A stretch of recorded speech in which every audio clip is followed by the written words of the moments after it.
Well, first of all, it depends on what you mean by corporal punishment. Time out could be regarded as corporal punishment. It also depends very much on the age of the child. Let's say a 2-year-old. Well, in my new book, by the way, I have a chapter in there called "Don't Let Your Children Do Anything That Makes You Dislike Them." And the reason that I wrote a chapter about that is because people who let their children do things that make them dislike them end up disliking them. And because there's a huge power differential, generally speaking, between adults and children, if you end up disliking your children because they're not behaving well, they're behaving disgracefully, say, or they're challenging your position in the authority hierarchy too regularly, something you won't put up with, by the way, even if you think you will.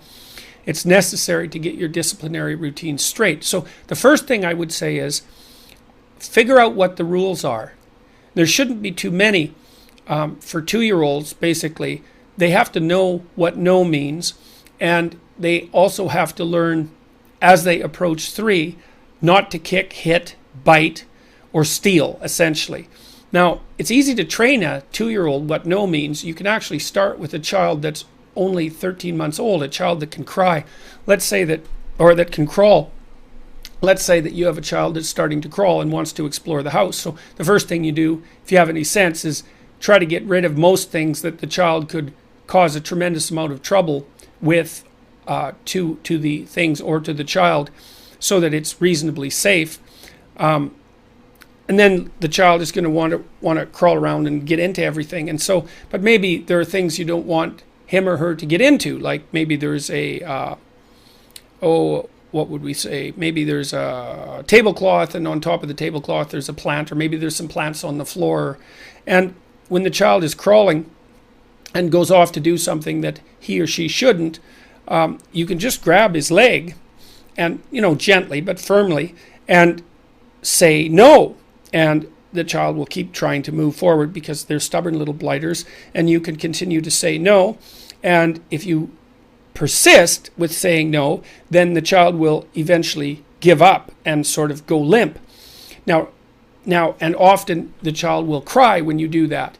And of course that might make you feel guilty, but what that means is that you've effectively brought the behavior to a halt. And if you do that 10 times, you got to watch your child and don't stop them from exploring things that they need to explore. And you want to use this sort of thing with judiciously. You can grab them by the leg and say no, and no, no, and wait until they give up. Usually they'll cry, and then you can let them go.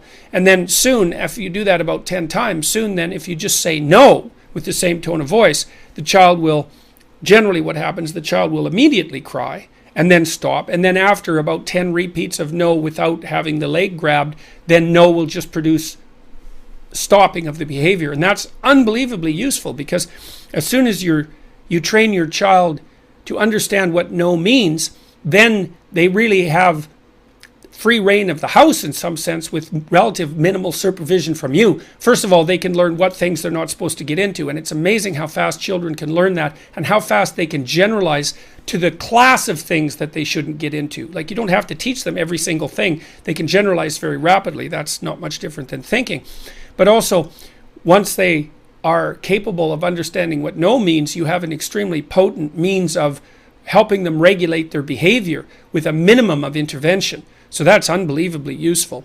So now let's say you have a 2-year-old who's pretty contentious, and 2-year-olds are pretty contentious, some of them in particular, because about 5% of 2-year-olds, most of them are male, are quite aggressive by temperament. And those are the ones that if you put with other 2-year-olds will frequently kick, hit, bite, or steal.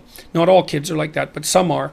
And most of them get socialized out of that by the time they're about 4. Now let's say you have, and at 2 they also start to experiment with saying no back, and also with misbehaving, although they can do that even younger than that. So if you have a 2-year-old who's particularly rambunctious and who decides he isn't going to listen to you, we'll use he in this example because it's boys that are more likely to misbehave and not listen. You can pick them up and, by the arms. Now you got to get your attitude right, because you don't want to be stupid. You don't want to let your kid make you mad, especially when they're really little, because you're really big. and you can hurt them. And so you gotta have a clue. That's why you want to get the rules of discipline in order, the minimum rules of discipline, and why you want to have a strategy. But let's say your two-year-old is insisting upon doing something that you don't want him to do, like inserting a fork into an electrical outlet, and you just can't have that. And so you can say no. Hopefully you've already done the no training that I recommended. And then if that doesn't work, what I recommend doing is picking the child up by the arms and then putting them on the steps. Say, look, you sit there until you're ready to listen. Now, usually the child will sit there, and then the rule has to be something like, you can get up as soon as you're ready to be a civilized human being again. And you can refer to yourself, your own attitude during a process like that, because if the child does comply and sits on the steps and then comes and says, I'm ready to be good, and you like him again, you got to be honest about this, then you can tell that he's honest in his decision to rejoin the civilized world. Now, sometimes if you put a 2-year-old that's particularly rambunctious on the staircase, then as soon as you let go of their arms, they'll run off. And that can be a game, or it can just be an act of defiance. And in that case, then you go get them and you put them back on the steps. And you do that several times if necessary. And if that becomes a game, then you sit on the step and you hold him by the arms. Remember, no anger, because he's just 2, for God's sake. You don't have to be angry. Just put him on the steps and hold him. Say, look, I'm not letting you go until you sit there and behave. And so if you hold him for a while, he'll squirm and look away and so forth. But you can get his attention if you're a little bit stubborn. You hold him there and say, you're going to sit there till I decide that you can leave. And so you hold him and he'll squirm. But you can outwait him if you're patient, but you got to make the time. And then eventually he'll stop squirming and you can let him go. And then you can sit there and watch him. And when you think he's, decided that he's going to be a civilized creature, then you can say that's good, and you can give him a pat on the head, and you can say, let's go back and do what we're doing. And the rule has to be, you see, that the punishment not only has to bring the behavior to a halt in the most merciful manner possible, but that's still effective, but it also has to satisfy your need for order and justice so that you don't carry resentment and irritation about the child's misbehavior forward with you, because you don't want to kid yourself about what sort of nice person you are. You're not nearly as nice a person as you think, and no one likes to be brought down the authority hierarchy by a recalcitrant 2-year-old. So in almost all circumstances, those processes will suffice. There's other disciplinary strategies that you can use too that are more positive. I mean, one of the things that you can do, for example,